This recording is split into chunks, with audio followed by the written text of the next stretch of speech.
Hello, good morning. Har Har Mahadev. आप लोगों को सुबह सुबह का नमस्कार। आइए चलते हैं। देखिए, हमने आप लोगों को पिछले वीडियो में क्या क्या पढ़ाया था, क्या क्या बताया था। तो देखिए उसमें क्या क्या हम लोग पढ़ चुके थे। अकाउंटिंग पढ़ चुके थे, अकाउंटिंग के बारे में जान चुके थे, उसकी साइकिलिंग समझ चुके थे, क्या क्या उसके चक्र होते हैं, किस किस तरह से बनाए जाते हैं। फिर उसके बाद हम लोगों ने पढ़ा था उसमें उसकी विशेषताओं के बारे में हम लोग जान चुके थे।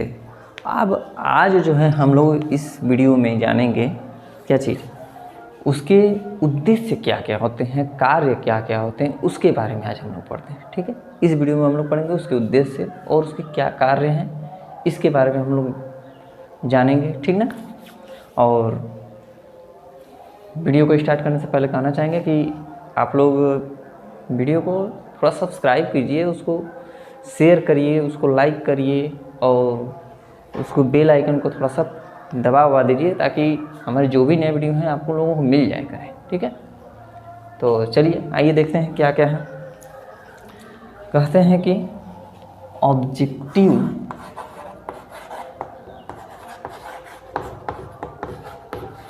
ऑफ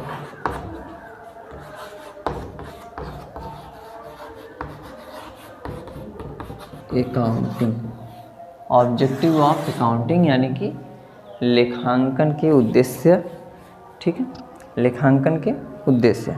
देखिए, तो पहला इसमें क्या है, पहला उद्देश्य इसका क्या है। तो पहला उद्देश्य आपका हो जाएगा टू डिटरमाइन द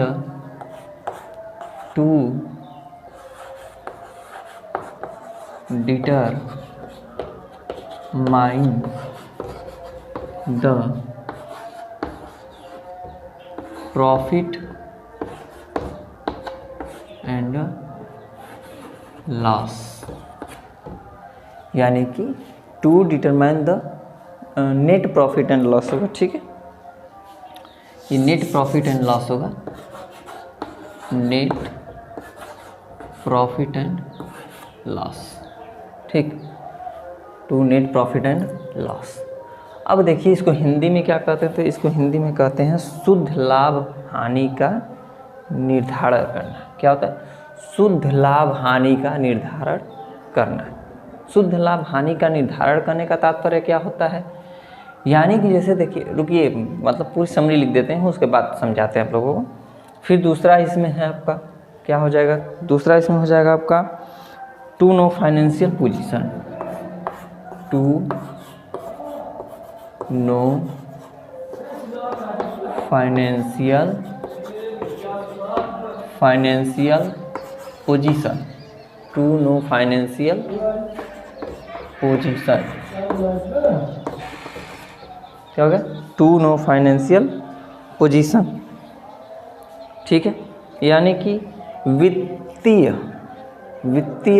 स्थिति के बारे में हमें जानना, मतलब वित्तीय स्थिति क्या है उसके बारे में जानकारी होनी चाहिए। फिर कहा है to provide information for economics, to provide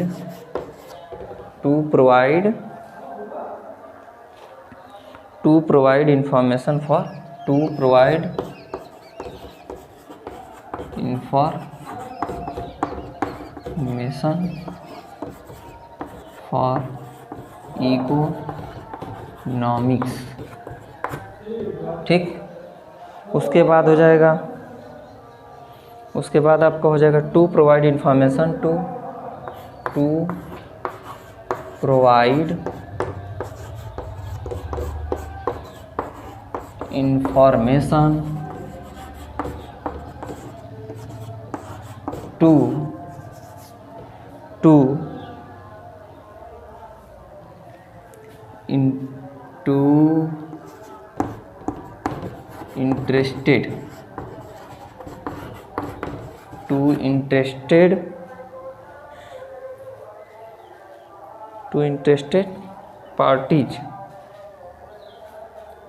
interested parties. ठीक, इसके बाद जो हो जाएगा आपका to determine determine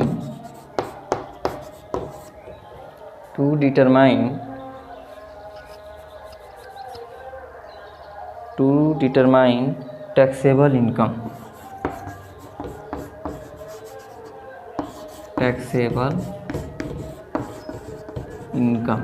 to determine taxable income. फिर हो जाएगा, तो ये आपके कैसे व्यवस्था हो गए, 1 2 3 4 5, ये 5 हो गए।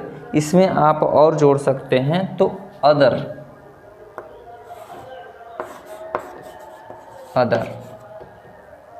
यानी कि अन्य उद्देश्य, अदर ऑब्जेक्ट्स हो सकते हैं, अन्य उद्देश्य हो सकते हैं। देखिए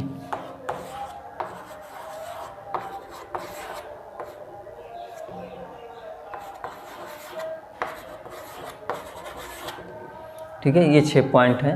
6 पॉइंट में देखिए हम लोग क्या क्या पढ़ेंगे, कैसे कैसे पढ़ेंगे।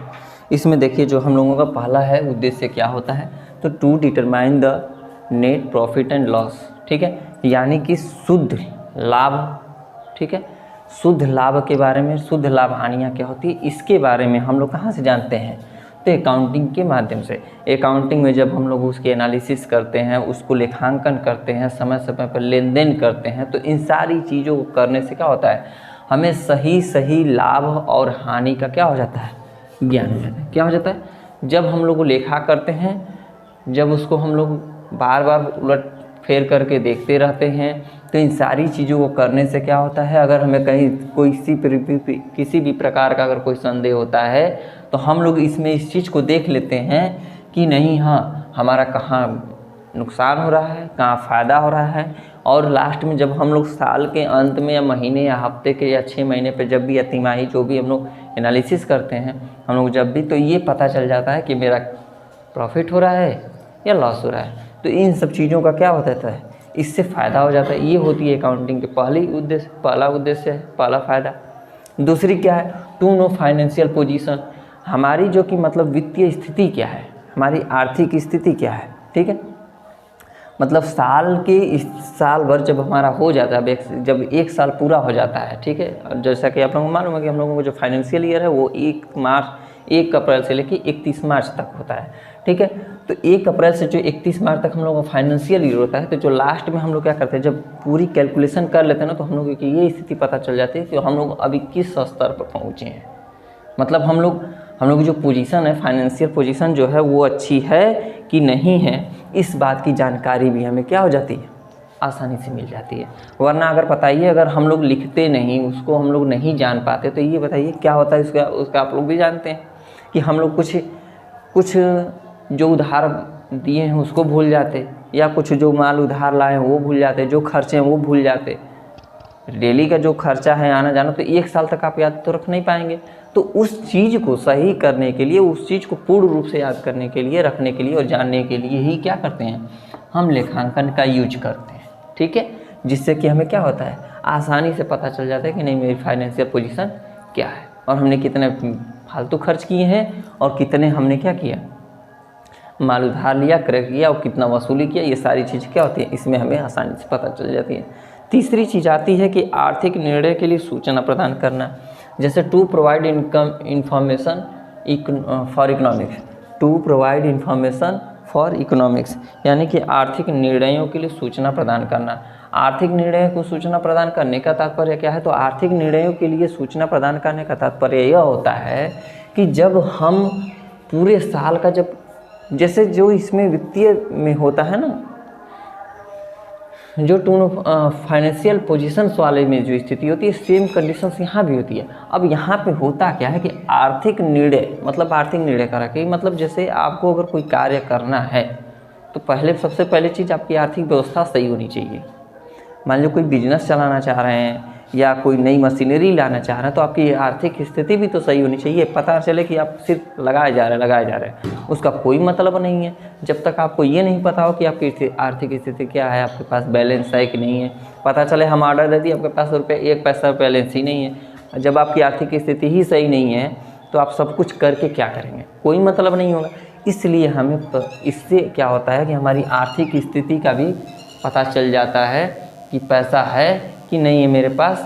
ठीक है, और इससे क्या होता है कि इससे जब पता चल जाता है, तो हम आसानी से जब हमें इस बात की जानकारी हो जाती है कि नहीं मेरी आर्थिक स्थिति अच्छी खासी है, मेरे पास बैलेंस है, मेरे पास बैंक बैलेंस अच्छा है, सब कुछ ठीक ठाक है, तो फिर क्या करते हैं हम नई चीज़ों को लाने की सोचते हैं, नई चीज़ों को लाने के बारे में क्या करते हैं सोचते हैं। तो ये होती है हमारी आर्थिक स्थिति।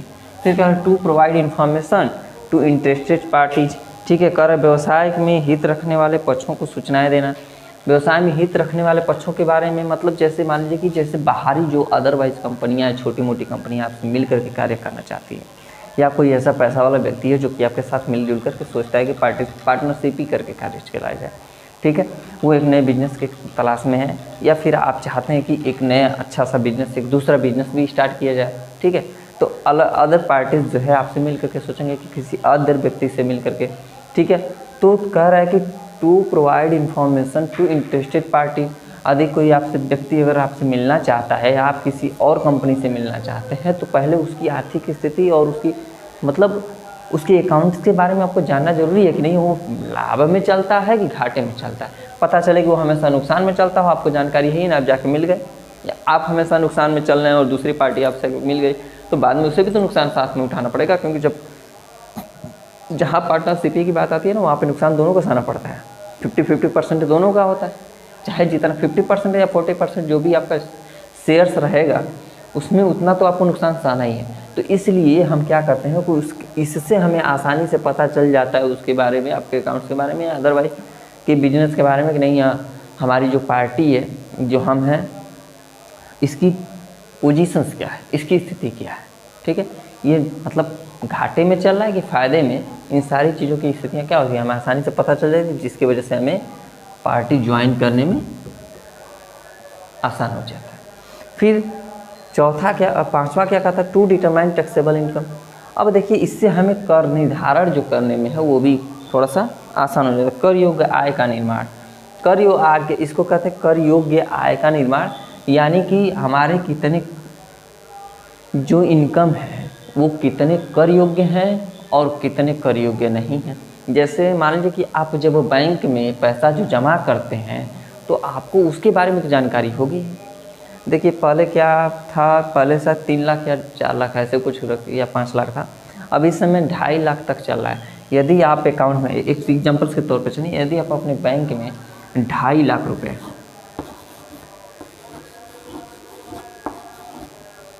2.5 लाख रुपये रखे हैं, ठीक है। यदि आप अपने बैंक में 2.5 लाख रुपया रखे हैं और तो ठीक है, और यदि इससे 1 रुपया भी अधिक हो गया आपके अकाउंट्स में, अगर 2.5 लाख 1 रुपया भी हो गया, तो आप पे 4% या 5% या 6%, 7%, सबका अलग अलग बना हुआ है। तो इसके हिसाब से इंटरेस्ट चार्ज होता है, पे कर लगता है, ठीक, टैक्स लगती है कि आपका 2.5 लाख रुपए से अमाउंट जो है कि अधिक है, इस पर आपको क्या होगा, टैक्स देना पड़ेगा। और यदि यही 2.5 लाख से कम हो जाता है तो आपको टैक्स नहीं। तो देखिए बिजनेस में क्या होता है, इससे अधिक अमाउंट पे रहता है। बिजनेस में 10 लाख, 15 लाख, 20 लाख ऐसे रहता है, 8 लाख जब उससे होता है तो उस पर अमाउंट्स भी ज़्यादा होते हैं, उस पर 10%, 9%, 10%, 8% ऐसे टैक्स लगाए जाते हैं, 12%। जैसा बिजनेस होता है, जैसी इनकम्स होती है, उसके हिसाब से क्या होते हैं हमारे कर का क्या होता है, निर्धारण किया जाता है, ठीक है। तो जैसा हमारा इनकम होगा उसी के हिसाब से क्या होता है, तो इससे हमें कर निर्धारण करने में भी आसानी हो जाती है, क्योंकि हमें पता चल जाता है कि हमारी इनकम कितनी है, और उसी के हिसाब से क्या करते हैं हम अपने टैक्स का निर्धारण कर पाते हैं। अदरवाइज में कह रहा है, अदर हमें फ़ायदे क्या होते हैं, तो अदर फायदे होते हैं कुल ऋणी तथा ऋणदाताओं की जानकारी उपलब्ध कराना। देखिए इससे अदर क्या हो जाए, जो हमारे ऋणी हैं, यानी कि अभी हम इसी में हम आपको बता दिए हैं, अलग से बताने की ज़रूरत नहीं है, हम सारी चीज़ें आपको इसी में बता दिए कि देखिए इससे हमें हमारे कितने ऋणी हैं, यानी कि कितने उधार देने वाले हैं हमको, और कितना हम उधार देने वाले हैं, इन सारी चीज़ों को कितना हमें वसूली करना है, कितना हमसे पैसा वसूल करने वाले हैं, कितना हमने नगद माल लाया है, इन सारी चीज़ों की जानकारी इसमें आसानी से मिल जाती है अकाउंटिंग में। दूसरी फ़ायदा ये होता है कि जो हमारी कर्मचारी हैं वो अगर जानना चाहते हैं कि नहीं हमारे कंपनी को कितना प्रॉफिट, कितना लॉस हो रहा है, तो इसकी जानकारी भी उन्हें आसानी से मिल जाती है। हमें करों का निर्धारण करने में सुविधा हो जाता है, हमें अपनी आर्थिक स्थिति जानने में सुविधा मिलती है, हम कितना माल, मतलब हमारे कंपनी से कितना माल नुकसान जा रहा है, इस बात की भी जानकारी हमें आसानी से मिल जाती है, ठीक है। और कहाँ कितना पैसा बकाया है हमारा, इसकी भी जानकारी हमें क्या होती है, इसमें आसानी से मिल जाती है। तो यही चीज़ होती है, क्या चीज़, अकाउंटिंग के उद्देश्य क्या है, यही सब है। ठीक है, ये सब क्या है, अकाउंटिंग के उद्देश्य हैं। ठीक है, मुख्य रूप से यही उद्देश्य होते हैं। अब बात करते हैं लेखांकन के कार्य, फंक्शंस ऑफ अकाउंटिंग।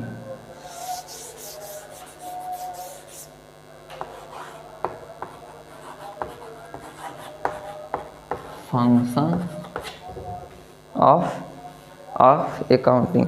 ठीक है, अब देखिए रिजोल्यूशन फंक्शन, इसमें हो जाएगा आपका रिजोल्यूशन फंक्शन। रिजोल्यूशन फंक्शन पहला हो गया। ठीक है, दूसरा है interpretive function. Interpretive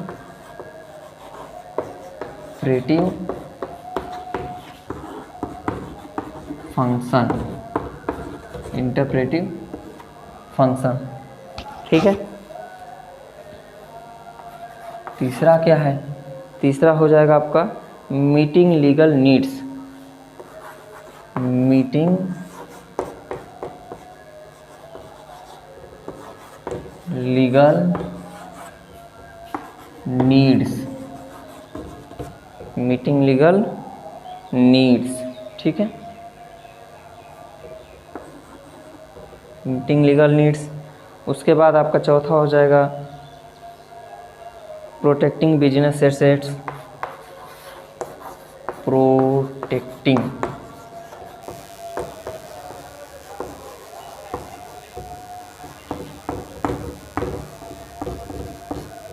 business assets. फिर पांचवा पॉइंट आपका क्या हो जाएगा, तो हो जाएगा auditive function. Auditive function, auditive function. उसके बाद हो जाएगा communicating the financial results. Communicating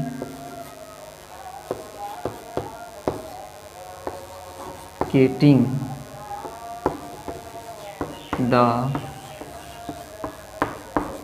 financial, communicating the financial results.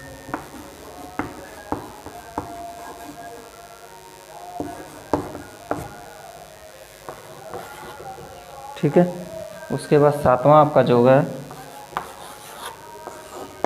Other कार्य, अदर यानी कि अन्य। अब देखिए कह रहा है लेखांक, इसमें इसके कार्य क्या क्या हैं, अकाउंटिंग के कार्य क्या क्या है, तो फंक्शंस ऑफ अकाउंटिंग यानी कि लेखांकन के कार्य। ठीक है, हिंदी में भी समझिए इंग्लिश में भी समझिए, दोनों तरह से। फंक्शंस ऑफ अकाउंटिंग यानी कि लेखात्मक कार्य।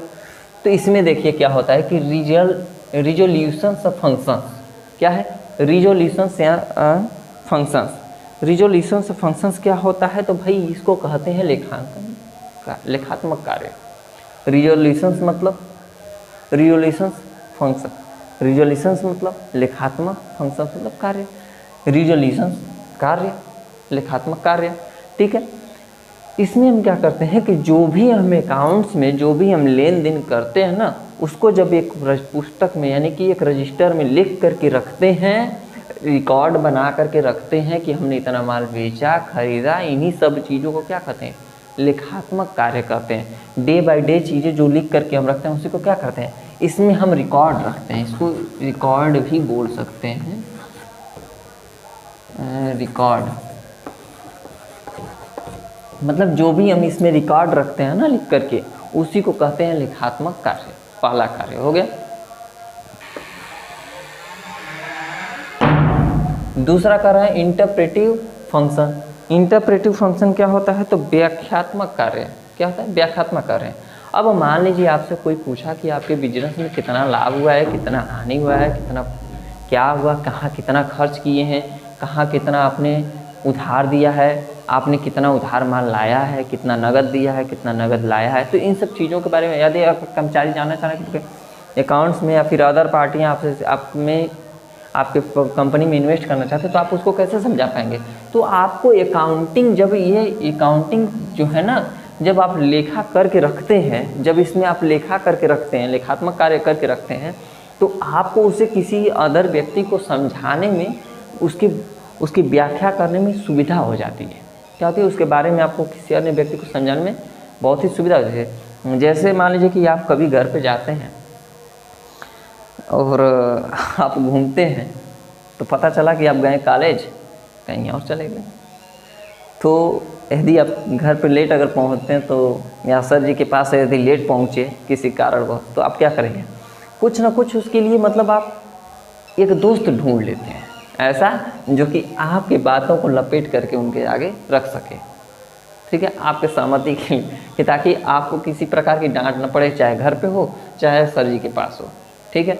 तो इस तरह से आप क्या करते हैं, मतलब इसी को कहते हैं व्याख्या करना, कि वो बहुत ही अच्छे से वो व्याख्या कर पाता है कि नहीं सर जी यहाँ चले गए थे, ये काम था, मम्मी पापा रोक दिए, तो यहाँ सर दवा लेने चले गए थे। तो इस तरह से वो इतना मतलब सीरियसली उस चीज़ को बताता है कि टीचर्स भी उस पर विश्वास करते हैं, हाँ भाई बच्चा गया होगा, ठीक है। तो ये सब चीज़ें होती हैं, तो इसी को कहते हैं व्याख्या करना। तो इसलिए जब हमें अकाउंट्स तैयार करके रखते हैं तो हमें मालूम हो जाता है, आसानी से हम उस चार्ट को देख करके बता देते हैं कि नहीं यहाँ देखिए ये कार्य क्या होते हैं, मतलब इतना लाभ हो रहा है, इतना प्रॉफिट हो रहा है, इतना हानि हो रहा है, इतना ये नगद है, फायदा ये नगद है, उधार है, सब कुछ क्या होता है, व्याख्या करने में हमें आसानी मिलती है। अब कारण meeting legal needs. Meeting legal needs क्या है, तो वैधानिक आवश्यकताओं की पूर्ति करना। वैधानिक आवश्यकताएं क्या है भाई, लीगल मतलब होता है वैधानिक, मीटिंग नीड्स वैधानिक आवश्यकताओं को पूरा करना है। यानी मान लीजिए कि जो भी वैधानिक है, वैधानिक का मतलब क्या होता है, वैधानिक का मतलब भाई यही होता है ना, जो वैध हो, जो गैर कानूनी तौर पे वैध हो, ठीक है, यानी कि जो कानून की नज़र में सही तरीके से हो, उस कार्य को करने में क्या होता है, ये हमें सहायता करता है, ठीक है। जैसे मान लीजिए लीगल और इलीगल दो तरह के कार्य होते हैं, एक लीगल होता है, दूसरा इलीगल होता है। इलीगल में क्या होते हैं, जैसे ये भी जो कंपनियां विदाउट लाइसेंस, विदाउट रजिस्ट्रेशन के चल रही हैं, वो क्या होते हैं, इलीगल होती हैं। और लीगल उसे कहते हैं जो कंपनियां रजिस्टर्ड हों, उसे क्या कहते हैं, लीगल कंपनी कहते हैं। तो जो भी लीगल कार्य हैं हमें करने में यहाँ से क्या होता है, जब हम जानते हैं कि जाहिर सी बात है जब आपके पास आर्थिक व्यवस्था सही नहीं रहेगी तो आप इलीगल कार्य करने के लिए मजबूर होंगे, ठीक है, क्योंकि आपके पास और कोई चारा नहीं बचेगा। तो इस चीज़ से भी हमें क्या होता है, फ़ायदा मिलता है, ठीक है। लीगल कार्य करने में हमें क्या होती है, सहायता मिलती है, ठीक है। और जो भी हम कार्य करते हैं, ठीक है, इससे हम क्या करते हैं कि जब हमें आर्थिक स्थिति का सही पता रहता हो तो हम दूसरी चीज़ ये भी कर लेते हैं कि अपने कर का सही निर्धारण करके हम क्या करते हैं, उसका भुगतान गवर्नमेंट को कर देते हैं सही समय से, ठीक है। तो ये होती है लीगल चीज़ें। अब कह रहा protecting business assets. Protecting business assets क्या, यानी कि जो कंपनी की संपत्तियाँ हैं उसकी सुरक्षा करना, कंपनी की व्यवसायों की मतलब कंपनी की जो भी संपत्तियाँ हैं उसकी सुरक्षा करना। जाहिर सी बात है जब हमारे पास पैसा रहेगा, रुपया रहेगा, तो हम जो भी सामान हमारे पास सामग्री है उसकी हम क्या करेंगे, देख रेख कर पाएंगे और सुरक्षित उसको रख पाएंगे, और समय समय से उसका क्या बोलते हैं, वो समय समय से उसके रिपेयर करते रहेंगे, ठीक है। उसकी जो भी मशीनरी रहेगी उसकी हम बार बार क्या करते रहेंगे, देख रेख करते रहेंगे। यही होता है प्रोटेक्टिंग बिजनेस एसेट्स, यानी कि व्यवसाय में जो भी संपत्तियाँ हैं, जो भी चीज़ें हैं, उसकी समय समय पर देख रेख करना, उसकी सुरक्षा करना, ठीक है। ये हो गया। करा ऑडिटिव फंक्शन। ऑडिटिव फंक्शन क्या होता है, ऑडिटिव फंक्शन उसे कहते हैं, जैसे ऑडिटर तो जानते होंगे ना, SCA जानते ही हैं अगर क्या होते हैं, जो कि मतलब एक साल में इनकम टैक्स, सबसे बढ़िया समझ लीजिए, इनकम टैक्स जो आते हैं, ठीक है। इनकम टैक्स अक्सर सुनते होंगे, न्यूज पे भी सुनते होंगे कि इनकम टैक्स यहाँ छापा मार दी, वहाँ छापा मार दी। तो ये चीज़ क्या होती है, इसी में आता है, ठीक है। इससे हमें अपने कंपनी का लेखांकन करने, मतलब अंकेक्षण करने में, इसको कहते हैं अंकेक्षण भी इसको कहते हैं, अंकेक्षण करना कहते हैं, परीक्षण करना कहते हैं, ठीक है।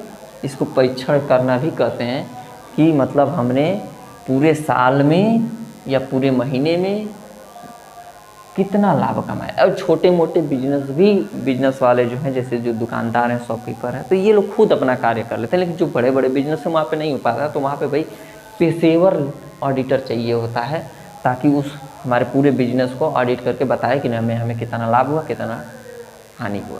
ठीक है, तो ये होता है परीक्षणात्मक कार्य। इसको क्या कहते हैं? परीक्षणात्मक कार्य। Communicating the financial results. ठीक है, वित्तीय परिणामों की सूचना देना। अब जब हम भाई ऑडिट कर लेंगे, हमें पता चल जाएगा कि नहीं, सही बुक में हमने इतना लाभ कमाया है। ठीक है, वैधानिक सत्यता की हमें जांच मतलब पता चल जाएगा। अब देखिए, जब इसको हम करते हैं ना, तो हमें कितना लीगल रुपया है, कितना इलीगल है, सब कुछ हमें मालूम पड़ जाता है। फिर उसके बाद हम बचना चाहते हैं। ठीक है, तो बचने के लिए भी बहुत तरीके हैं। पैसा रुपया दे करके ये सब काम कराते हैं। ठीक है, सीए से होता है, ऑडिटर्स मतलब जो भी रहते हैं अधिकारियों तक बहुत सारे लीगल कार्य होते हैं। ठीक है, बिजनेस ऐसा एक चीज़ है जिसमें लीगल और इलीगल दोनों कार्य होता है, तभी जाके बिजनेस चलता है, नहीं तो नहीं चल पाएगा। ठीक है, तो खैर उन बातों को छोड़िए, आइए हम लोग अपने टॉपिक पर चलते हैं। फिर कह रहा कम्युनिकेटिंग द फाइनेंशियल रिजल्ट्स। जब ये सारा कार्य हम कर लेते हैं ना, ठीक है, रिजोल्यूशन फंक्शंस कर लेंगे, रिजोल्यूशन कर लेंगे, इंटरप्रेटिव कर लेंगे, लीगल नीड्स इसको देख लेंगे, फिर उसके बाद प्रोटेक्टिंग मतलब बिजनेस को देख लेंगे कितना, तो और जब ऑडिट कर लेंगे तो ये सब करते हैं, तो इसमें हमको पता चल जाता है कितना कितना कहाँ कहाँ खर्च किए हैं, कहाँ कहाँ उचित खर्च है, कहाँ कहाँ अनुचित खर्च है। तो यहाँ पे कम्युनिकेटिंग द फाइनेंस है। अब जो हमारा ऑनर है, जो कंपनी का मैनेजर है, तो उसको हमें ये बताना पड़ता है कि नहीं, देखिए हमारा इतना खर्च हुआ इस साल का, इतना हमारा इस साल का उधार रहा है, हमने इतना उधार माल बेचा है और इतना उधार माल लाया है। ठीक है, फिर उसके बाद ये इस समय तक वसूली कर लेना है हमें, और इतना नगद रहा है, नगद हमने माल लाया है और नगद माल बेचा भी है। ठीक है, फिर हमारे जो स्टेशनरी खर्च क्या होता है, देखिए हम पिछली वीडियो में बताते हैं, अभी भी बता रहे हैं। बताइए स्टेशनरी खर्च क्या होता है? तो स्टेशनरी खर्च देखिए हम बता देते हैं आपको। स्टेशनरी खर्च उसे कहते हैं जैसे जो कॉलम, जो रजिस्टर होती है, रजिस्टर होता है, पेन होता है, उसमें आपका स्केल हो गया। ठीक है, यानी कि जो भी लेखात्मक रूप में लिखने के लिए जो भी सामग्रियां आती हैं कॉलेज में ना, मतलब संस्थान में, चाहे बिजनेस हो, कोई भी बिजनेस हो, कॉलेज हो, कोई कंपनी हो, कोई संस्थान हो, तो जहाँ पे भी लेखन कार्य जो होता है, तो जो भी लिखने के लिए वस्तुएँ आती हैं, सामग्रियाँ आती हैं, वो क्या आती हैं, स्टेशनरी में जाती हैं। तो स्टेशनरी और ऑफिस मेंटेनेंस सारी चीज़ें इनको बताते हैं। इसको ऑनर को, स्वामी को अपने बताएंगे। ठीक है, तो जब इसको बताएंगे तो ये क्या करेगा, उस सूचनाओं को पा करके तो ये क्या करेगा उसके बारे में, तो जब इसे मालूम पड़ जाएगा तो तब इसे पता चलेगा कि नहीं कितना हमारा लाभ हो। जब इसे लाभ पता चल जाएगा तो उसके बाद से अगर इसको लगेगा नहीं अच्छा खासा मेरी कंपनी अच्छी खासी चल रही है, तो अपने कर्मचारियों को बोनस वगैरह देगा। ठीक है, बोनस देगा, फिर उसके बाद उनको प्रोत्साहित करेगा, प्रोत्साहन के लिए हो सके तो इनाम वगैरह भी दे। ठीक है, और अलग तरह से कि भाई यदि आप अच्छा कार्य करते हो तो आपको इतना पैसा हम एक्स्ट्रा देंगे। ठीक है, इस तरह से ये सारी चीज़ें जैसे जाते हैं ना, ओटी करते हैं, ओवर टाइम ड्यूटी में। अक्सर जो प्राइवेट जॉब करते हैं तो ओवर टाइम ड्यूटी भी करते हैं, ओटी, जिसको शॉर्ट फॉर्म में ओटी बोलते हैं, तो ओवर टाइम ड्यूटी। तो ये जो है इसमें ओवर टाइम, तो ये जब मालिक को ये पता चल कि हमारी कंपनी अच्छा कार्य है तो ओटी भी कराता है, यानी कि ओवर टाइम ज़्यादा कार्य आ जाएगा तो कहेगा भाई जो करेंगे तो उनको एक्स्ट्रा पैसा देंगे, घंटे के हिसाब से उसमें चार्ज मिलता है। ये सारे कार्य खत्म होने के बाद आता है अन्य में। अन्य में क्या क्या है, हम तो सुबह से सब कुछ बता दिए इसी में, लेकिन देखिए इसमें हमें पता चल जाता है इन सब कार्यों को कर लेने के बाद, जब ऑडिटिंग करते हैं, फाइनेंशियल जब हो जाता है, तो इससे हमें और भी कार्यों का, अकाउंटिंग से और कार्यों को भी पता चलता है कि हमारे अकाउंट में कितने पैसे हैं, हमारे पास नगद पैसा कितना है। दूसरी चीज़, इसमें सामग्रियों की स्थिति क्या है, यानी कि जो हमारे पास मतलब स्टॉक्स है, हमारे जो गोडाउंस में स्टॉक्स है वो कितना बचा हुआ है, कितना माल हमने खर्च कर दिया इस साल का, हमने कितना पूरे साल का हमने माल कितना खर्च किया, पूरे साल में हमने माल कितना अभी बचा हुआ है, जो माल लाए थे उसमें कितना बचा है, कितना रॉ मटेरियल है, कितना तैयार हो गया है माल, और कितना अभी प्रोसेसिंग में है। ठीक है, आगे बताएंगे प्रोसेसिंग क्या होता है, ये सब चीज़ें। ठीक है, तो इन सब चीज़ों को और कितना हमारा जो लास्ट जो कि मतलब मंथ के जैसे जो ये मार्च का महीना जो लास्ट चलता है वित्तीय फाइनेंशियल ईयर का, उसमें हमारा कितना माल अभी बच रहा है, इन सारी चीज़ों की जानकारी हमें आसानी से मिल जाती है। ठीक है, हमने कितना फीस पेड किया, मतलब कितना हमने पेमेंट कर दिया है, कितना पेमेंट करना बाकी है, कितना क्या है, सारी चीज़ों की जानकारी क्या हो जाती है, इसमें मिल जाती है। इसी को कहते हैं, ठीक है, इसी को कहते हैं फंक्शंस ऑफ अकाउंटिंग। अकाउंटिंग के क्या है, इतने सारे कार्य। एक बार ध्यान से समझ लीजिए, रिजोल्यूशन फंक्शन यानी कि लेखात्मक कार्य, इंटरप्रेटिव फंक्शन मतलब कि हो जाएगा ये आपका व्याख्यात्मक कार्य हो गया। फिर करके मीटिंग लीगल नीड्स यानी कि ये आपका हो जाएगा वैधानिक आवश्यकताओं की पूर्ति करने के लिए होता है। फिर कर प्रोटेक्टिंग बिजनेस एसेट्स यानी कि व्यवसाय की सुरक्षा के लिए। और ऑडिटिव फंक्शन यानी कि उसकी परीक्षण के लिए। और फिर इसके बाद हो जाएगा कम्युनिकेटिंग द फाइनेंशियल रिजल्ट यानी कि अपने स्वामी को अपने पूरे कंपनी की जो भी लेखा है, जो भी लाभ हानियाँ हैं उसको सूचना देने के लिए। और अन्य में जो है कि इन्हीं सब चीज़ों को मतलब मिला जुला करके जो कुछ बचता है वो अन्य में आ जाता है। तो अन्य में जो भी ये लेनदार हैं, मतलब कि जो भी उधार है, बकाया है, इन सारी चीज़ों को क्या होता है, इसमें हम जानकारी पाते हैं। ठीक है, आज के लिए बस इतना ही, फिर मिलते हैं आपसे अगले वीडियो में। धन्यवाद और हर हर महादेव।